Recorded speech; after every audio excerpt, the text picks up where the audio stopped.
Hi, my name is Feeny. And I'm Corey. This is Brainstorm, and today we're here with Kenny Hancock. Buckethead. Yeah, your camera's over there, Kenny. Buckethead.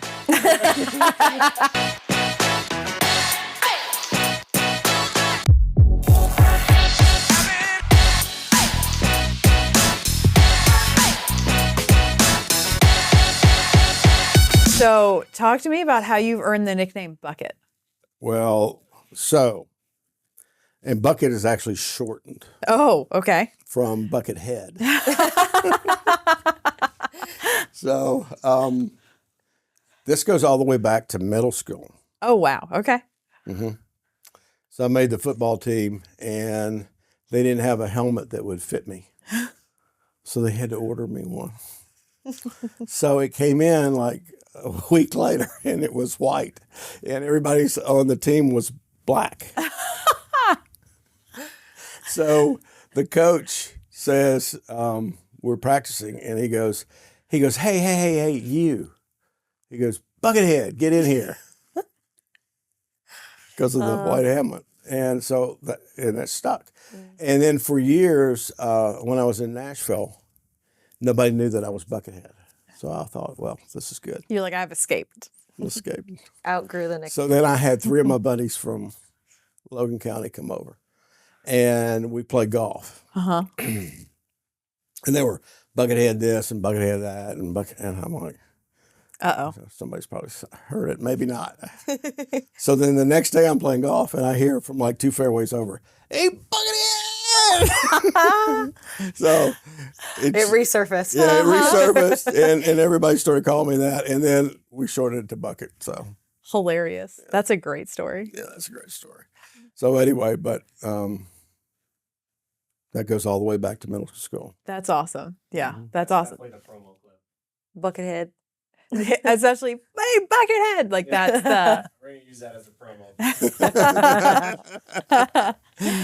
Feeny, your sneezing just got outdone. I'm so glad. That might be reputable. So we had started, so you have a belt of town signs in Nantucket.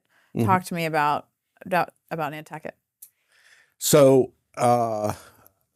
that is related to my daughter, Okay.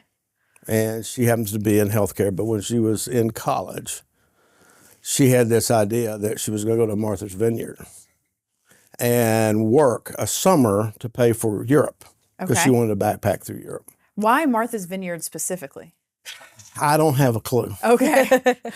So she went up there with a bunch of her friends. They were all high school buddies, and she worked at this inn, and she made like $4,000 over the summer. Good for It her. was all tips. Mm-hmm. So she used that money to go to Europe. That's awesome. And yeah, she was at Wake Forest, did a work study program with Boston College after that, Okay. and went back to Europe, went back to England, and so that was the story around that. Like so, she lived in England for a little while? yeah, Or she oh, lived- wow. She lived in London. That's awesome. Yeah. What did she do there? So she was in a work study program with Boston College. Oh, I gotcha. Okay. That's Yeah. what sent her back. Okay. Yeah, yeah. So the way the belt came about is because she had the tie to, that area. She rented a house up there for a number of years, and we went up there as a family. Nice. And so that's how I got the belt. Okay. So you have been a lifelong entrepreneur. Mm-hmm. Talk to us about how you got started in that space, and let's take it from there. Sure. So I got started, first of all, I'm older than dirt, right? I doubt it, but go All on. right. So anyway, but I got started mostly in the orthopedic space Okay.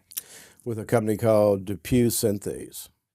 And they're owned by Johnson & Johnson today. I hope you won't ask me to spell that. Yeah, it's, Synthes was a big competitor of ours, and then they merged with them. But so I was with them for 11 years. I was a distributor for them. So I had responsibility of Tennessee and Alabama and the Panhandle of Florida. Okay. Had a bunch of team members that were part of that company.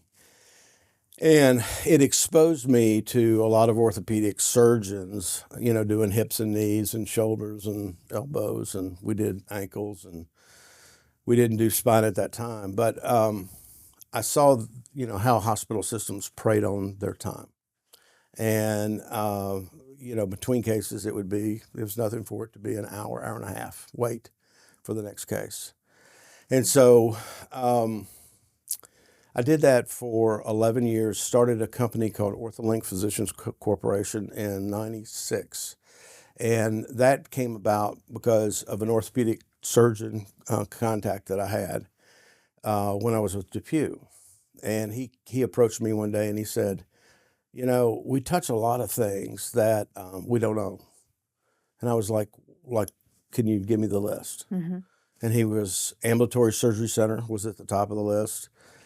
Imaging led by, MRI, physical therapy, durable medical equipment, real estate partnerships, all of those things. Mm-hmm. And so he said to me, he goes, I'm busy being a doctor. So I see patients all day, or I'm in surgery all day, or both, and then I go home and I just don't have any time to create a business plan. Mm-hmm. So I told him, I said, let me take a stab at that. Okay. And so I did.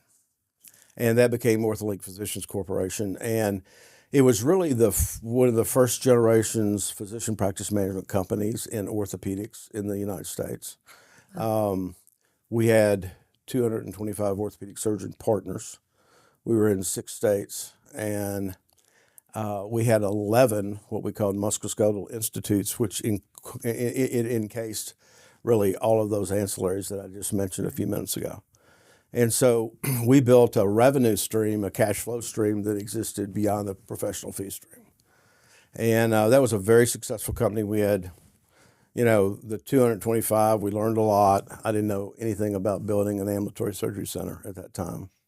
I didn't know anything about really doctors other than. Yeah. I was going to say, where did you start on your business plan? Like what did that research process look like? The research process was really getting other business plans. Okay. And there were some other companies that were out there in oncology, multi-specialty areas, but not in orthopedics. And so I just, looked at their plan, and a lot of those companies were public at the time, and that was the genesis of it. And so I created that plan. We started that company. It was a great run. We did it for 5 years. We sold it to United Surgical Partners International in 2001. And the combined companies of USPI and us went public later that year.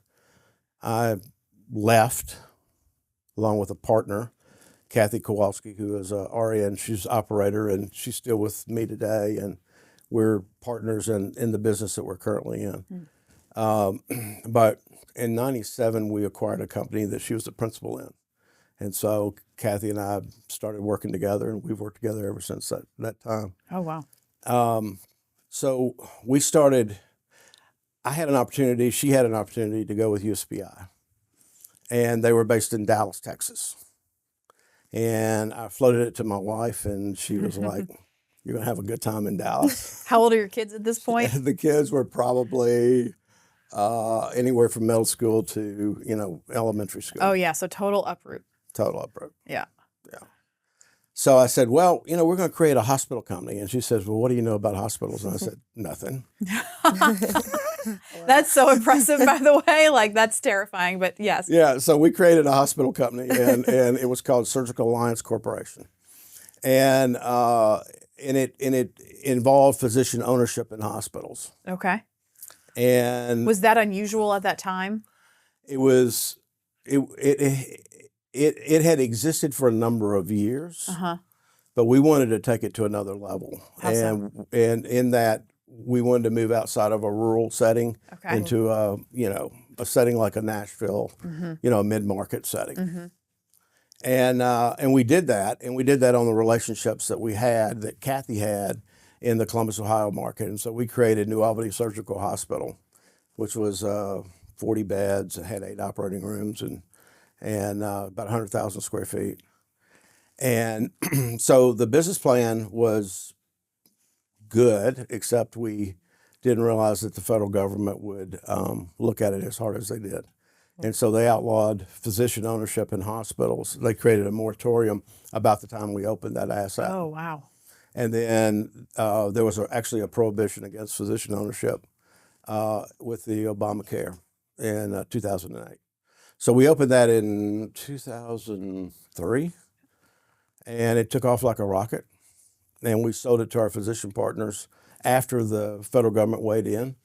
And we started another company called Meridian Surgical Partners, which was a ambulatory surgery center company. We ran that for 13 years. And we had 17 centers around the United States. Okay.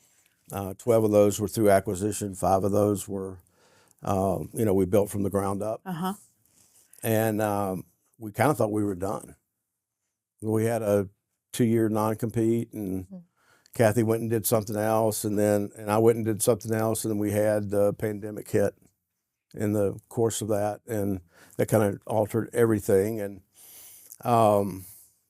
so Link Health Partners is kind of, I called her one day, she was doing something else, and she goes, "What do you want?"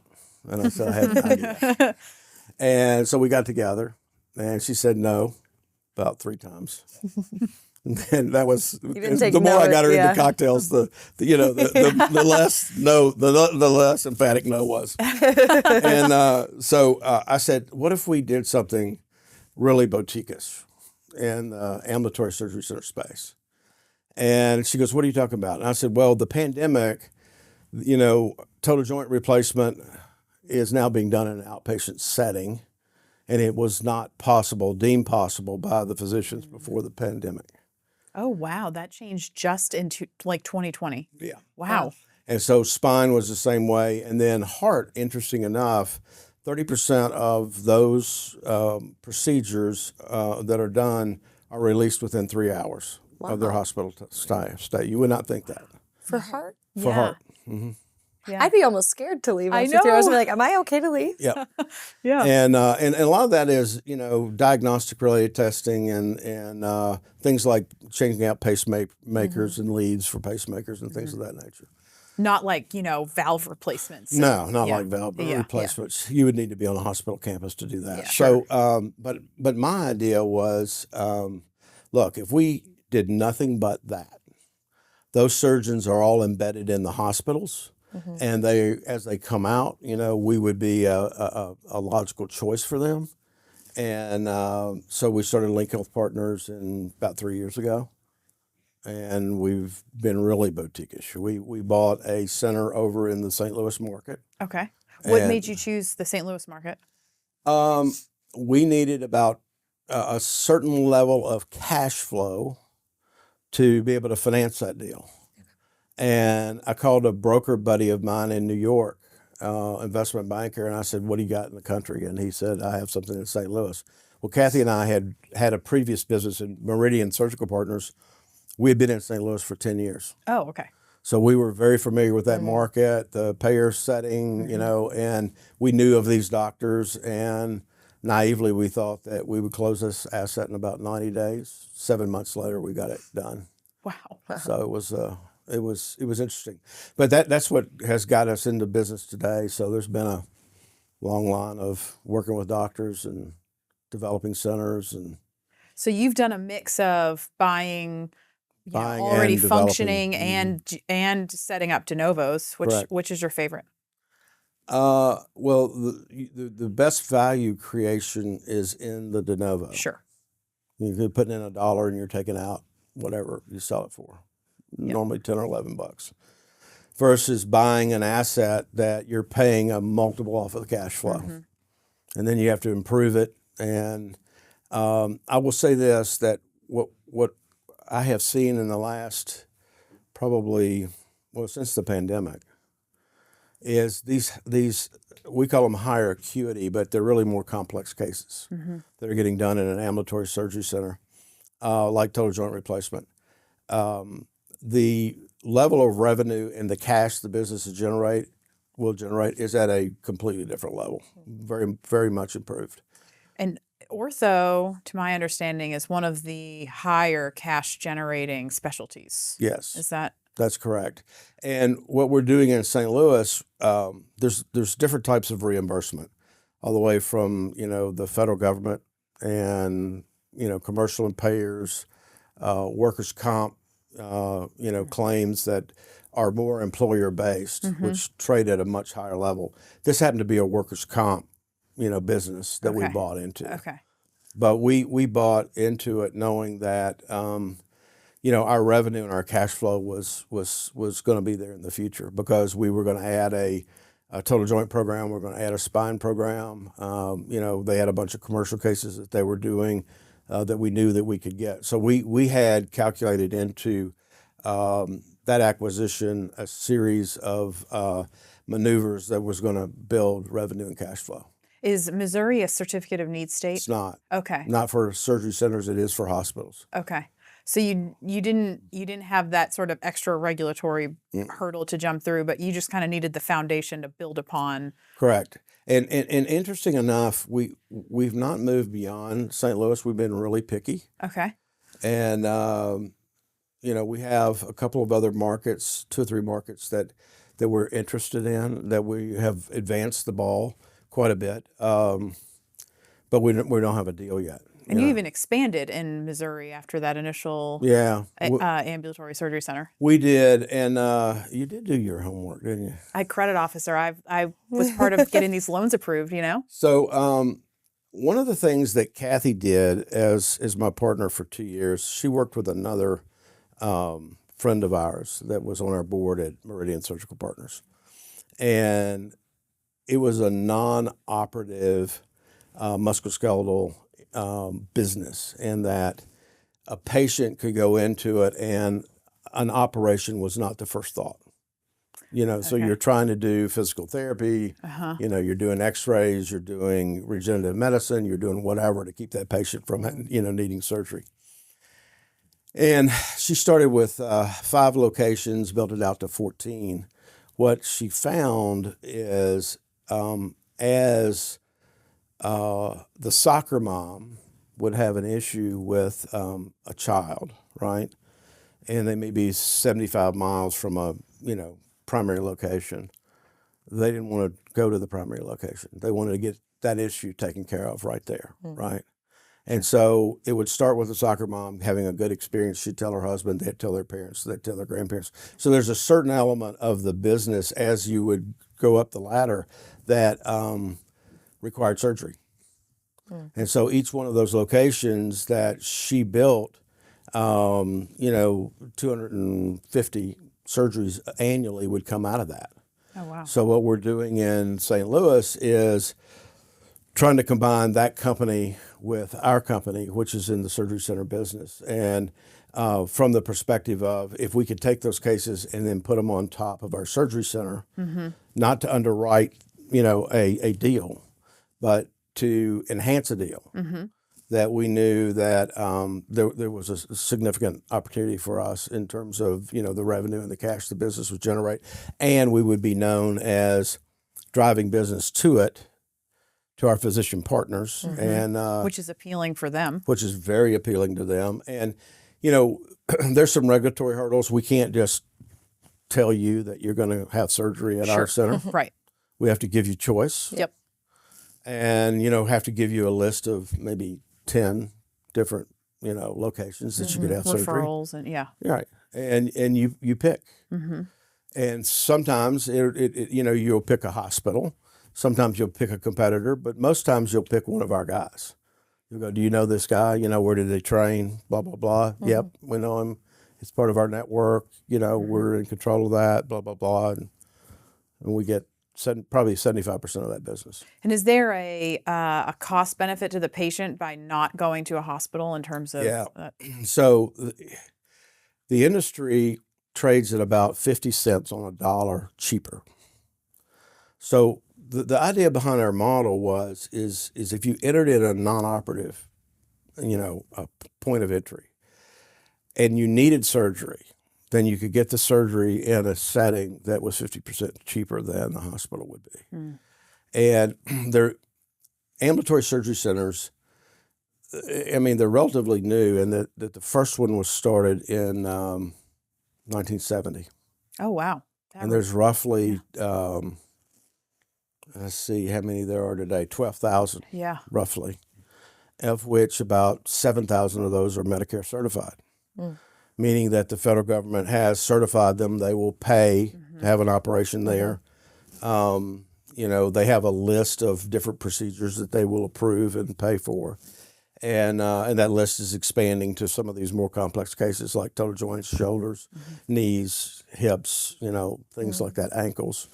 And cue the head, shoulders, knees, and toe song. Yeah, yeah, that's right. With I'm not the only one that heard it.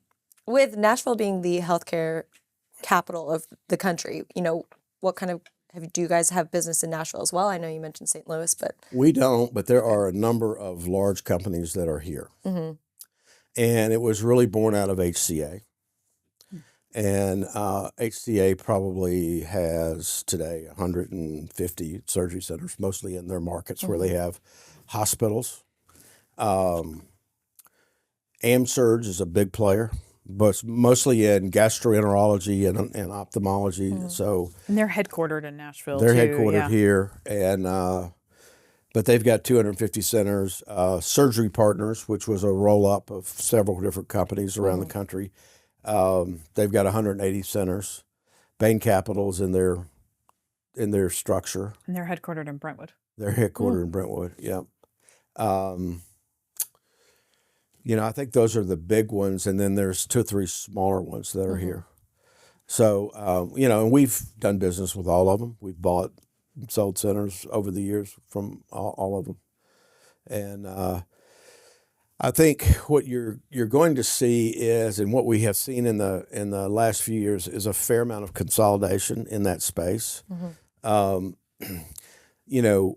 ambulatory surgery center is a setting that physicians love it, patients love it, and there's an economic opportunity for the physicians that doesn't exist elsewhere.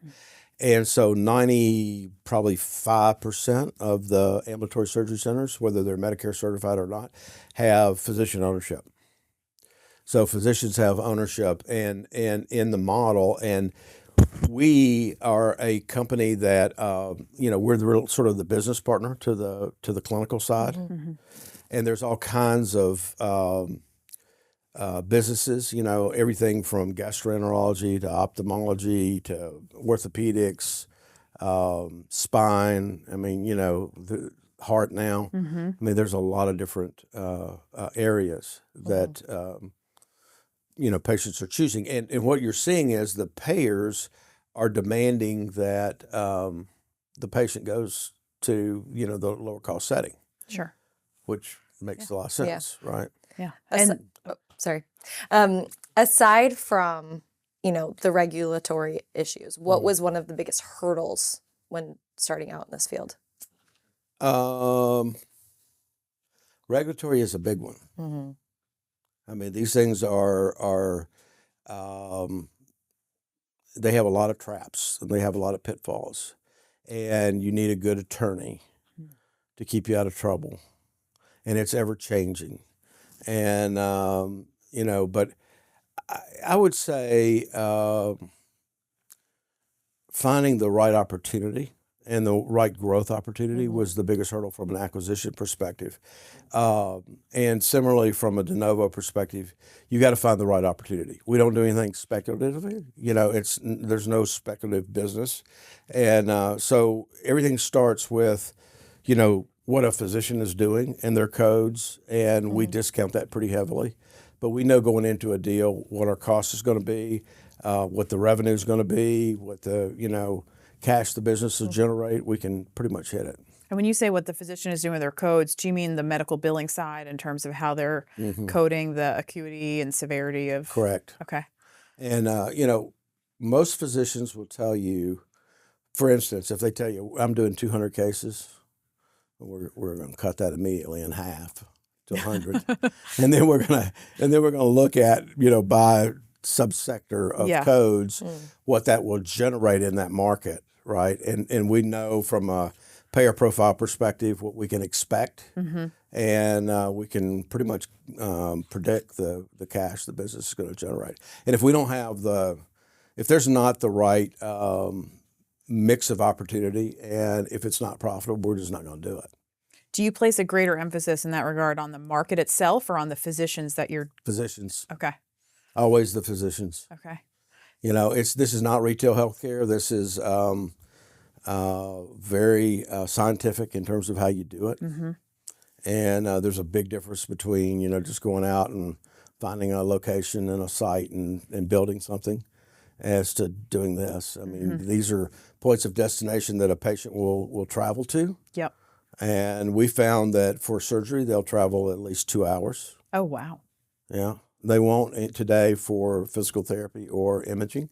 Sure. I mean, they'll travel much less distances. Yeah. And physical therapy is you usually do that a couple times a week. So traveling 2 hours Yeah, back you're and not gonna forth do is, that. Yeah. whereas something where someone is literally like rebuilding your hip joint, you know, that might be worth the drive for, Might be worth the drive. for a high quality provider. Might Yeah. be worth the drive. Yeah. As long as someone else can drive you. I've had friends fly across the country for, you know, Yep. surgeries because they found a surgeon that they love. But Yeah. Yeah. you know, I had physical therapy in May, and I found a place that was 3 doors down from our office because There you go. I'm there twice a week. So. Yeah. Yeah, you're going to do something very convenient, and we've seen a lot of changes in this market, and a lot of the big healthcare systems, and they're consolidating like crazy. So hospitals buying other hospitals, and we've seen some really big systems that are wanting to develop an ambulatory surgery center business, and the reason they're doing that is because the payers are telling them we're not going to pay for it in the hospital. You know, and so the game changes in terms of how they think about what they have to offer. Now, if you think about it from a P&L perspective, it can make all the sense in the world to move a bunch of total joints or spine or whatever, these high acuity businesses out. But whoever's got P&L responsibility, they're going to look at that and they're going to go, you know, I'm not taking this hit. Yeah. Not on my budget. I'm not taking this hit. So it has to be bought in at the top, I guess, is my point, is you're not going to, even at the CFO level, certainly at the business development level, you're not going to be successful. You've got to have buy-in all the way up to the top, all the way to the board level. And I think the kind of going back to the model where the physicians have ownership, considering that they are the first piece of the puzzle and the most important piece, them having ownership is also a non-compete in and of itself in a way, in terms of keeping them engaged and active and revenue generating. I'll tell you this.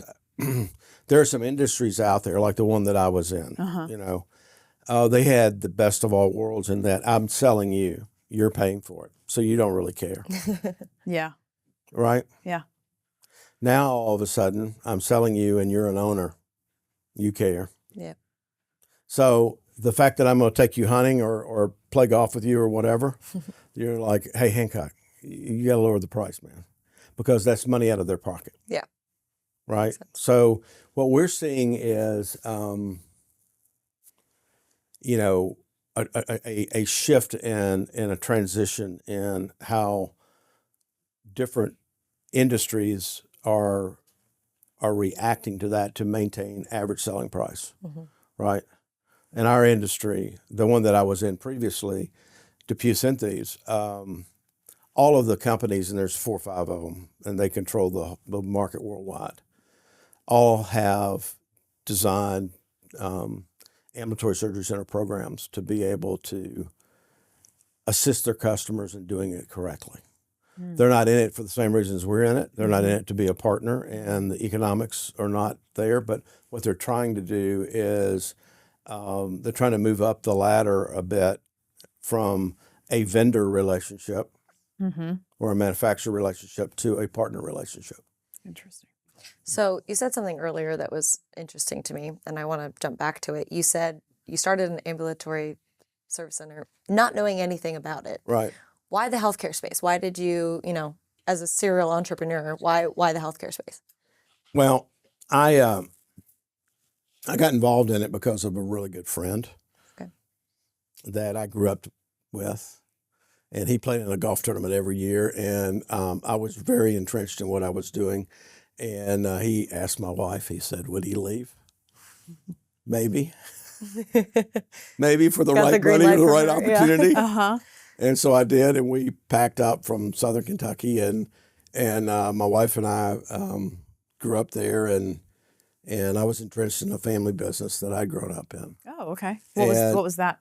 It was in we were like a general store, so we had hardware and furniture and toys and gifts and everything but dry goods. Okay. And I grew up in a business like that. Okay.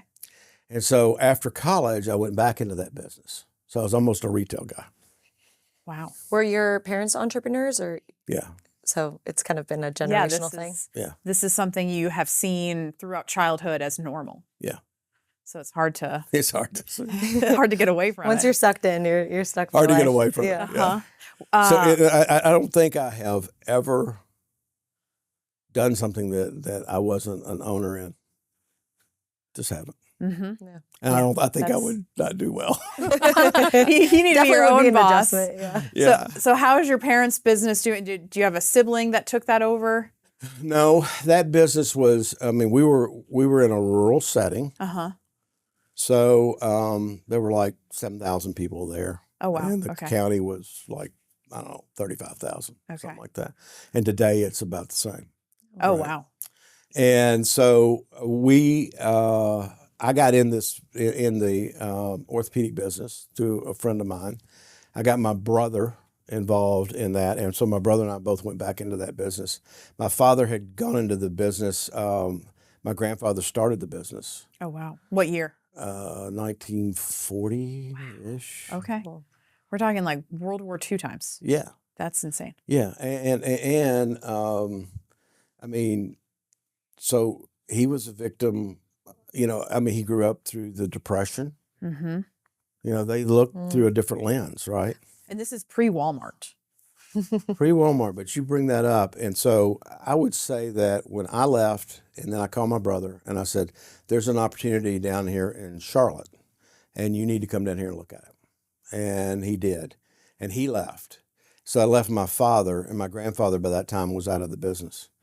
And so Dad had a choice either to sell the business or to liquidate the business. And he chose to liquidate the business, and he did. And that was on the heels of a Walmart coming in to that community. Wow. So Walmart changed the whole landscape Yeah. of rural America, really. Yeah. Yeah. But How was that experience for him? Was he heartbroken? probably, but I didn't Yeah. know it. Oh, Didn't know it. yeah. Yeah. That's hard. And I remember the day that that my wife and we had a dog and we had 2 kids and we had everything that we owned in a Ryder truck. And we were leaving, this was in Russellville, Kentucky. We were leaving that little small community and we were going down to Greensboro, North Carolina, which we knew nothing about. Just packed up and left. Just packed up and left. I love it. That's brave. So Especially a with risk. 2 kids. Yeah. Yes. Yeah. So are there any lessons from kind of what you saw with your family's business that you've been able to apply to Yeah. your lot. time as an entrepreneur? Yeah, a lot. I started working in that business probably when I was 8 years old. And Child labor. I say working, you were sweeping floors Sure. and, That was your chores. changing out Coke machines and Okay. stuff like that. And then when we got old enough, probably, I don't know, 12 or 13, to unload trucks, you would be on the lookout, to listen for air brakes because you knew that was a problem. Yeah. You were going to be tied up for the next couple of hours doing all that. And so we got to know the truck drivers and all that. But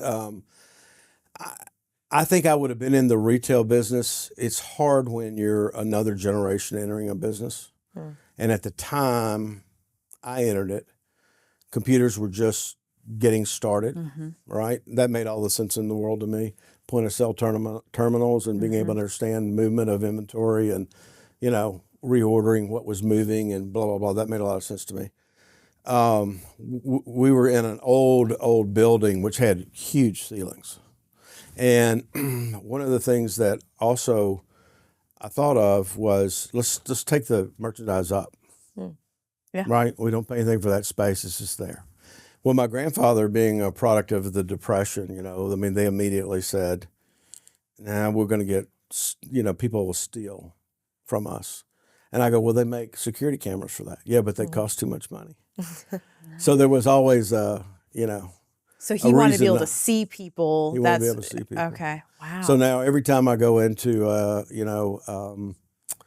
Lowe's or or a Home Depot, and I see stuff stacked all the way to the ceiling, You think That's your the first grandfather? thing you think of, yeah. first thing I think of.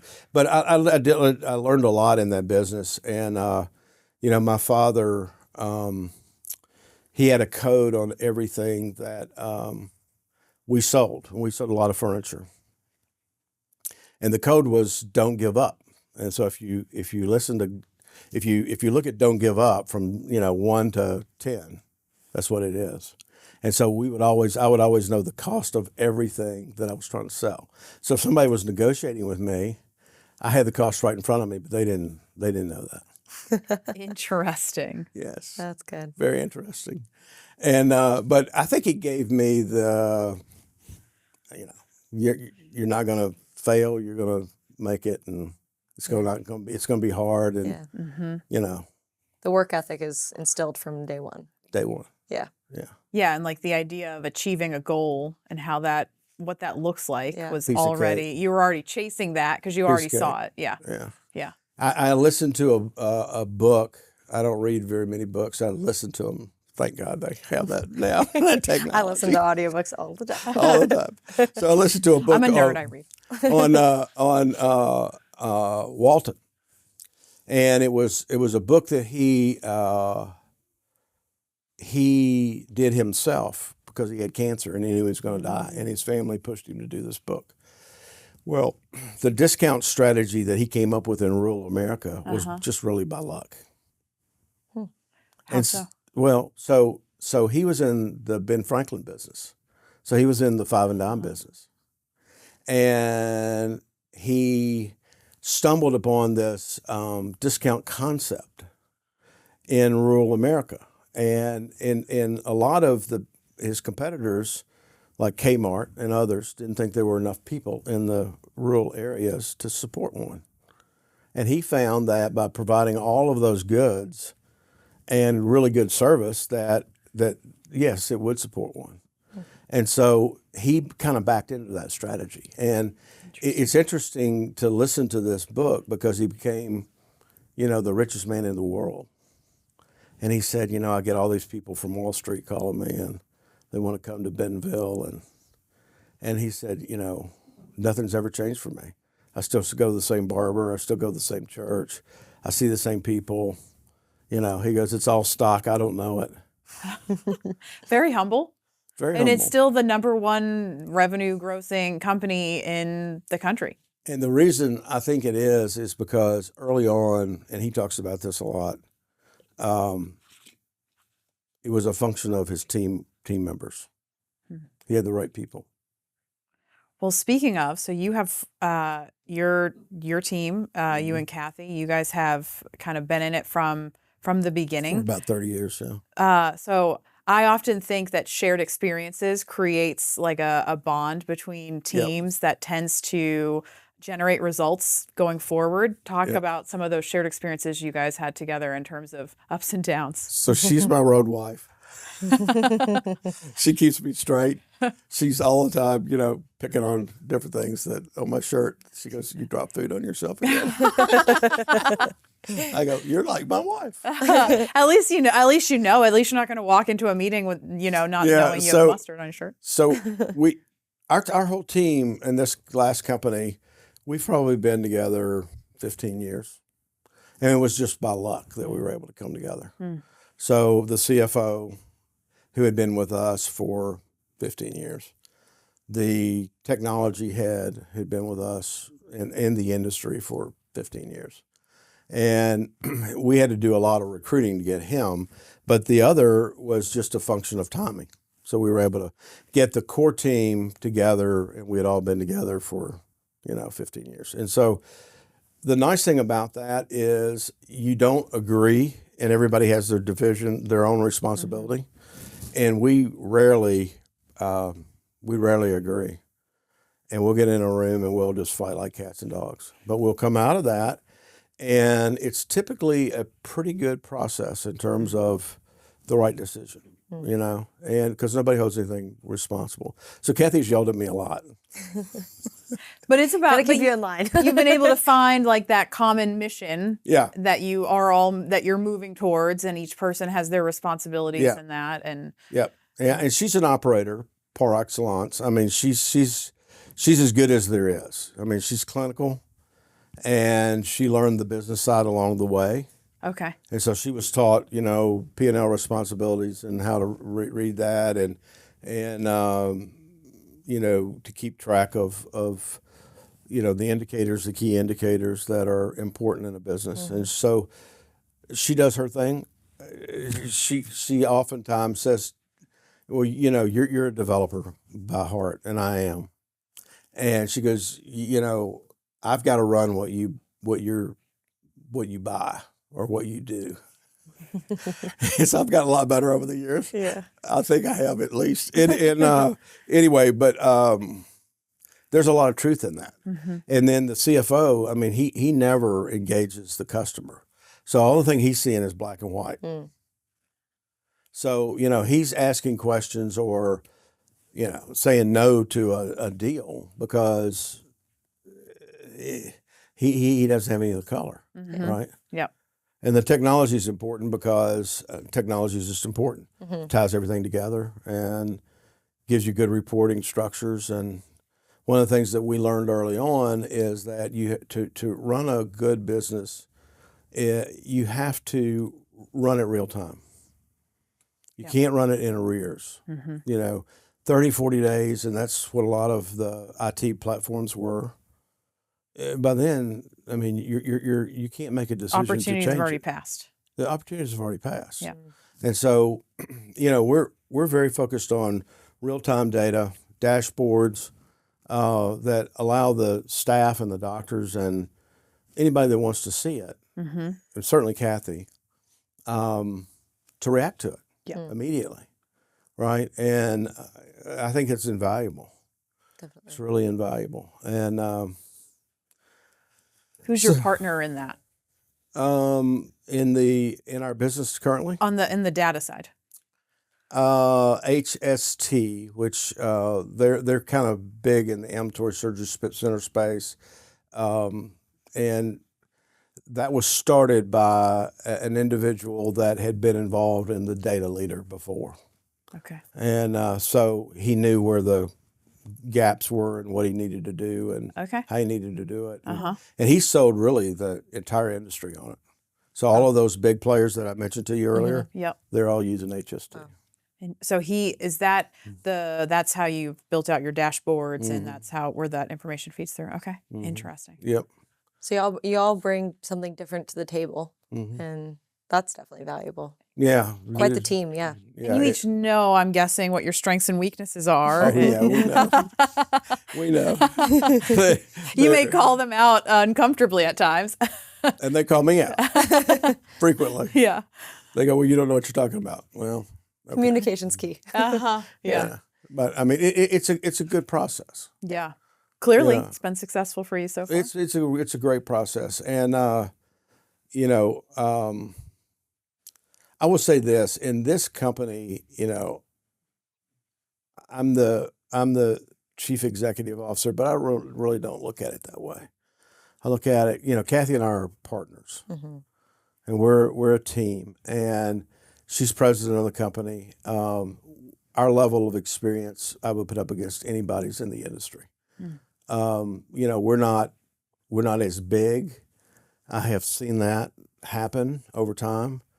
I had one good friend that, you know, was part of that, and it just is the way it is. I mean, you know, most of my career I've been focused on what my strength is business development, and Kathy's been focused in operations. Jim's been focused in finance, you know, and and Chad in IT, and that's a very healthy environment. Yeah. You know. Yeah. So, anyway, we've seen a lot of changes in the industry. So with the growth that you guys have already had and the changes that have been happening in the industry, what is your vision for the company moving forward? If we stay engaged in this, I think there is an opportunity to remain a boutique type of enterprise. We don't want to be all things to all people. We don't want to be multi-specialty. We don't want to do gastroenterology or eyes. You know, our strength is really orthopedics. We understand that. I say neurosurgery as it relates only to spine, not as it relates to brain. And but the vision for the company would be to do what we're doing in St. Louis and to do it in other markets. And then ultimately, I think there would be a buyer for, you know, the business plan for the market strategy, and it'll get consolidated to somebody that, you know, can take it to 30 markets. Are you able to share what some of your markets are, or is that kind of part of the secret sauce? Well, I mean, right now we're just in St. Louis. You know, the other markets are speculative at this point Sure. because they're not baked. You know, but we're close. We're close in 2 markets, and we've been in that state before, and it's a good state to operate in. And you know, one of the things that we found is when you get 5 or 6 physicians together, male, female, they'll migrate to somebody that they've heard of, right? They don't know who we are. They don't know who Link Health Partners is. You know, and so my point there is if we can get in front of them from a granular perspective, 1 or 2 people before they've gotten together, they go, well, we get everything with you guys that we get with the big players, but we get a better deal with you. We take a minority interest in all of our opportunities. We leave the majority with the physicians. We have a opportunity for them to monetize part of their holding when we exit, which is very attractive to them.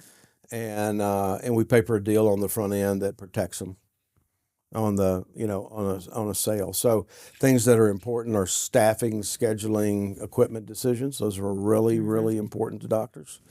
And we paper a deal where that requires requisite majority, meaning a majority interest of the doctors to agree to before you make any substantive changes to any of those areas. Okay. So it's a great business model. Has that ever like kind of handcuffed you from making changes that you felt needed to be made, but you couldn't get the majority? Okay. No. That's good. No, and I will say this. We've had a number of acquisitions in previous companies where we acquired a majority. So we automatically have board control. We automatically have all of the control elements of decision making, right? And so the physicians are always asking us, how do you make decisions? And I always ask them, how do you make decisions? Well, we have a group of guys that get together, or ladies, and we'll debate an issue, and then we'll make a decision on it. We do the same thing. It's incumbent upon us to give you the data to react to, but we're not going to make a decision that is typically juxtaposed to their decision because it's not the right decision. So that's what we found. You have a lot of trust in your doctor team, so hence why they are as important as we talked about earlier. Yeah, I mean, doctors are interesting. They're really bright. They're very interesting, and they're not trained in business. Yeah. You know, they're trained in medicine, and so they react well to data. So you have to give them a lot of data, and you have to give them a little bit of guidance, Okay. and they'll make the right decisions. Okay. That's the way that works.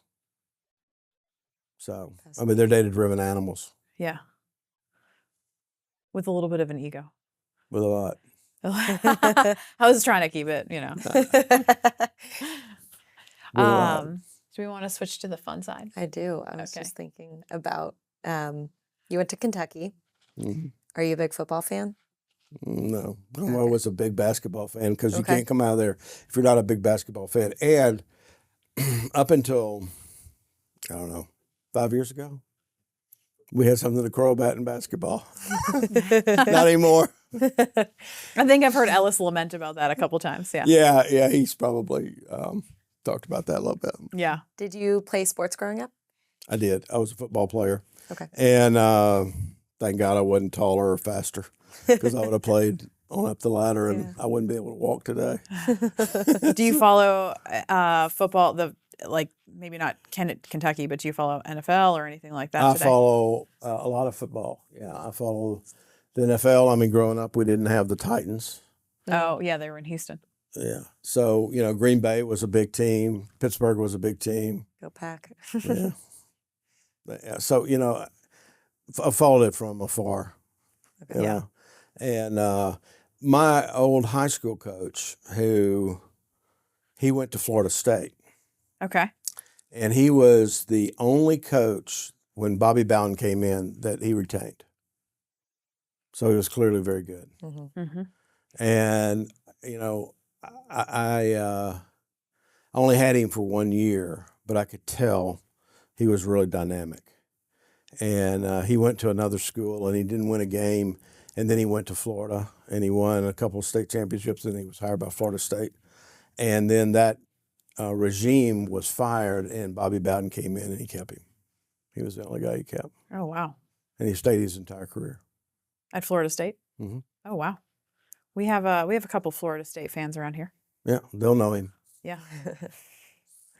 I am coming from the Northeast. You don't really have any college football teams to write home Yeah. about, No, so it's not many. It's NFL primarily, but for the last 5 years, Yeah. it's been pretty pathetic. So I won my first SEC game on Saturday. It's Kentucky versus the Tennessee Vols. So Well, there you go. very excited. So we had a daughter that went to Auburn. Okay. And I never will forget this. So Auburn was playing Florida, and it was the year Florida won the national championship. Wow. And I think they beat Ohio State in the national championship. But anyway, we were there in the stadium, and Auburn blocked a punt, and the stadium literally shook. I mean, it shook. Yeah. And I told my wife, I said, "This is real SEC football." mm-hmm. Because you don't get that at It's Kentucky. palpable. Yeah. yeah. Yeah, I mean, you don't get that at Kentucky, Yeah. right? So anyway, What was the best live sporting event you've ever been to? Is there one that's memorable, kind of similar to that? But there are several that I remember. One story in particular, I go to a Super Bowl. This is right out of college. oh wow, Very okay, cool. yeah, So Buddy calls me and he goes, "Hancock," he goes, "I've got a ticket to Super Bowl. You want to go?" And I go, "Yeah." yeah, His dad was director of player personnel for the Cleveland Browns. Very cool. okay, So that was the tie. So I go down there, meet him in Dallas. That's where the Super Bowl was. And there's this little kid sitting, I don't know, 2-3 rows, seats down from me. And I said, and these were pretty good seats because we got them through the Sure, Cleveland yeah. Browns. And who were the Browns playing? No, this was Dallas and Denver Oh, okay, were playing okay, in the Super Bowl. and they were playing in Dallas. And they were playing, well, no. They were playing in New Orleans. Okay, gotcha. New Orleans. And so I asked this kid, I said, "How did you get that seat?" Or something like that. Mhm. Because, I mean, he's like 10 years old. Uh huh. He goes, "My daddy's in cattle." I'll never forget That's that. precious. I'll never forget that. My daddy's in cattle. And I was like, okay. You're like, Cattle must be that's pretty an good. explanation of itself. You're like, Cattle's doing well. You're like, I still need more data. I need more data points. But anyway, so that's probably one of the most memorable. And we did all the Kentucky basketball Mhm. stuff. I mean, we would do the SEC championship Yeah, because they host that here pretty frequently, it feels like. pretty frequently. We moved from Minnesota. That's an interesting story. I had taken my wife, who's a Southern Belle, big time Southern Belle from North Carolina, to Minnesota, Oh, to wow. Minneapolis, and That's that an didn't adjustment. work out real well. So it's probably the worst business decision I've ever made. Just so you know. Now, Because on the business side or the on the personal? domestic side? on the domestic side, Okay. business side was good. Domestic side was not good. So anyway, and after 2 years, I mean, she was like cooked and she wanted to leave Yeah. and blah, blah, blah. Was it the weather, the people, the It was a little temperament? bit of both. Okay. I mean, I remember she would go through McDonald's and they would say, "Could you repeat that?" And then they would have a bet internally where she was from. And my they always would bet she's from Texas Oh, for some reason. wow. But flowers would push through the ground in, February. And it snowed 7 inches on the 7th day of May. And we didn't have a lot of snow in the 2 years that we were there. It was just cold. Mhm. But she came to me after that and she said, "Yeah, I'm leaving and I'm going to take the kids and I'd like for you to go." And I go, "Okay. Can you give me Can the I have summer?" some lead Yeah. time? She goes, "Yeah, I'll give you the summer." So that's how we ended up in Nashville. Okay. So Okay. we've been in Nashville ever since. What year was that? 90 or 91, Okay. right in that area. So you've seen Nashville explode. Oh, explode. Yeah. Well, and I saw it before that because I grew up in Russellville, Kentucky, which was north of here about an hour and a half. So my dad was a type 1 diabetic, and so he came over and his doctor's name was Addison Scovall, and he was Thomas Frist's partner.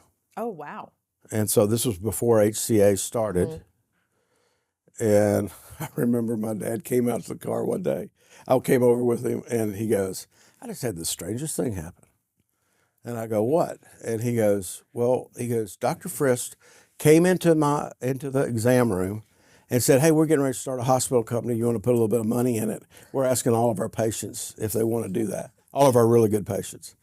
And of course, Dad didn't have 2 nickels to rub together, so he didn't. But man. I've often thought $10,000 what would that be Yeah. worth today? Wow. Of course, we'd have sold it years ago, but That's like Steve Jobs coming to you in 1983 and saying, "Hey, do you have an investment you want to make?" yeah, I mean, but that was I was probably 11, 12 at the time, Yeah.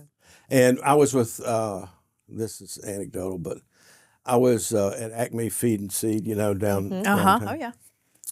And I had all of the kids down there, and we were drinking and having a big time, and As one does on Broadway. yeah. And I said, "I remember when this was actually a seed company." And they go, "Bull, Dad, you do not." I go, "Yes, I do." I remember when it was a seed company. You're like, why do you think it's called Feed and Seed? Right. It was called Hardison Seed Company. And I would come over with my father when he would go to the doctor. And we would go to the seed company and we would go to some electric company and just different places. Yeah. Yeah. Because my understanding is that there was a time where you didn't really go to Broadway. Like you didn't go to restaurant. no, You didn't no, go to Broadway as a destination. Mm-mm. Like that was not. No, he didn't. That's so you've mentioned your wife. How did you guys meet? High school. Okay, high school sweethearts. Cute. Mm-hmm. Yeah. So And we followed each other for a long time. I remember the first time I ever saw her. And we went to college. That was really the draw for me not to play football. okay. I had some offers that, really to walk on. And I was going to go to this one school. And I was like, well, I could go to that school and it's going to be 100 degrees and I'll be sweating. And, all the grass clippings that you have to get down in. Or I could go to Kentucky, join a fraternity, she'll get in a sorority, Yeah. blah, blah, blah. So I chose the latter. And it's worked out. It's worked out well. It's worked out real well. High risk, high reward. High risk, high reward. Is there anything that you wanted to talk Yeah, is there about that you anything- haven't? We had Well, we probably ought to talk a little bit about the bank. this is about you. Well, so Ellis Simmons is a really good friend of mine. Uh-huh. And, you know, Hence how I know your nickname is Bucket. yeah. Yep. And Zach and Blake, I think, have stumbled on something in the healthcare space. Mm-hmm. And, you know, there's not a lot of institutions that are out there that understand these guys are going through training and they come out and they're broke, but they're going to make $1 million a year. Mm-hmm. Right. And so they need some assistance to get them over that hump, Sure. you know, over that training hump. And because they've literally gone from indentured servants, and that's what they are in their training. Indentured servants with hundreds of thousands of dollars in Debt. student loan debt. That, yeah. Right. To all of a sudden, I present them with an opportunity and they're like, hey, this is a great opportunity, but I don't have any cash. Mm-hmm. Right. And so being able to create a funding mechanism for them is really good. And I know Zach is working with, you know, some of the larger players that are out there. Everybody's got the same need. Mm-hmm. Yeah. Yep. So I think they're really onto something. And I'm glad that they've, you know, they've realized it and embraced it. Because I think it's a hell of a business model. Yeah. Especially in, you know, being in Nashville. Yeah, exactly. Yep. Right. So anyway, but it's a good group of people. Well, thanks for choosing to do your business with us, Kenny. Yeah. How did you and Ellis meet? We met at Hillwood Country Club. Okay. Probably. Yeah. And I met Jim and, you know, I mean, all the guys are over there. So Yeah, because I think Wilson goes to Hillwood too. yeah. Yeah. Blake does, yeah. Yeah. Who's the best golfer? I'd say Ooh. Jim. You don't have to say that. Yeah. Did he pay you? No, I'd say Jim. Really? Yeah. Okay. Yeah, he's the best golfer. Better than you, or are you better than him? He's better than me. Oh. Yeah. We had a meeting earlier today in which Jim's computer was running the PowerPoint, and his computer lock screen is a picture of him golfing. Hitting a It bunker. is, yeah. He's hitting a bunker shot. It's very, very funny. He's pretty good. He's pretty good. I don't get to play with Blake that much. I play with Ellis a little bit. We call him E-Train. Yep. So do I. Mm-hmm. That's bled over into the bank too. Yeah. Yeah. Yeah. Do you know how that started? Because I don't. Now that you mention it. I don't know how that started. Yeah, I'm gonna have to ask him I one don't day. know that. And but he's a Kentucky boy, and he's a basketball guy. You know,